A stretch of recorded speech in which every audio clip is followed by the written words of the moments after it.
Hi, I'm David Busch and welcome back to Busch History. I'm presenting a series of videos that take a look at each of the administrations in American history, one at a time and in order. Each of these videos shows the highlights, if you will, of what happened while each one of these men was President of the United States. Much more information is available at my website, www.buschhistory.net, so I invite you to take a look at that.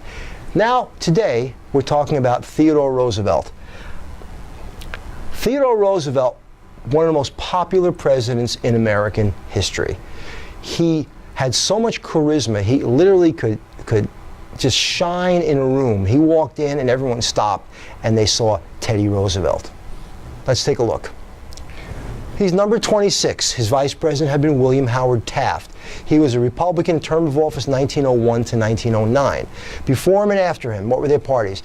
William McKinley was Republican. It was before Teddy Roosevelt, and after him was William Howard Taft, also a Republican.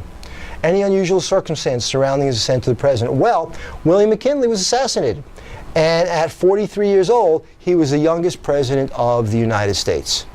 So, Roosevelt had been a reform-minded governor in New York, and he was talking a lot about what he would do in New York to change things, how he would change the Republican Party. So the Republicans chose him to be McKinley's running mate in the 1900 election because they figured he'd simply shut up and go away. Well, now their worst nightmare had come true because now he's President of the United States. Any catchphrases or terms associated with him? There's probably more than I have up here. But speak softly and carry a big stick, and that big stick he's referring to is the Navy. Progressivism. He believed in a progressive role for the American government to improve people's lives. Trust buster, as he went after the different trusts and monopolies in the United States. And square deal, which was a term for his domestic policies because he thought every American deserved a square deal. When he left office, was it by choice, defeat, natural death, assassination, etc.? Well, he considered finishing McKinley's first term as his first term. After all, it was almost a whole first term. And that his second term, the only one he's actually elected to, would be his last term. So he promised not to go past that second term. A promise, by the way, he really did end up regretting. In 1902, we have the coal miners' strike coming towards the winter in 1902. And Roosevelt's response to it was, well, if you guys don't produce coal, I'm going to federalize, I'm going to send in the army, we're going to take the coal. Needless to say, that was the end of the coal miners' strike. In 1906, we start to have these series of exposés. The most famous, Upton Sinclair's The Jungle, in which he exposes horrors in the meat industry, the meat packing industry, specifically in the United States. And that leads to a lot of legislation, most notably the Meat Inspection Act, the Pure Food and Drug Act.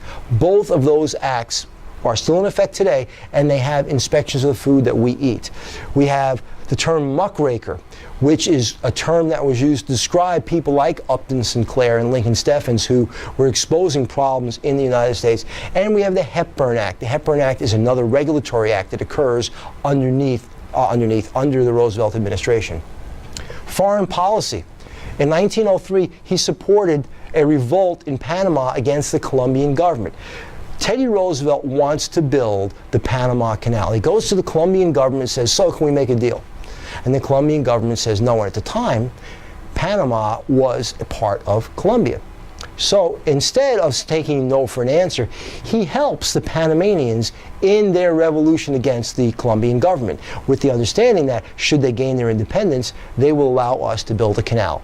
And that happens. You talk about meddling in a country's affairs. In 1904, he announces his corollary to the Monroe Doctrine called the Roosevelt Corollary, and says that while the Europeans cannot interfere in the Americas, we will police the Americas and we will be involved in the Americas. So Panama Canal construction begins under American auspices. Remember, the French had started it some years earlier. In 1905, we have the Russo-Japanese War, and he mediates that war to a successful conclusion and gets the Nobel Peace Prize because of it.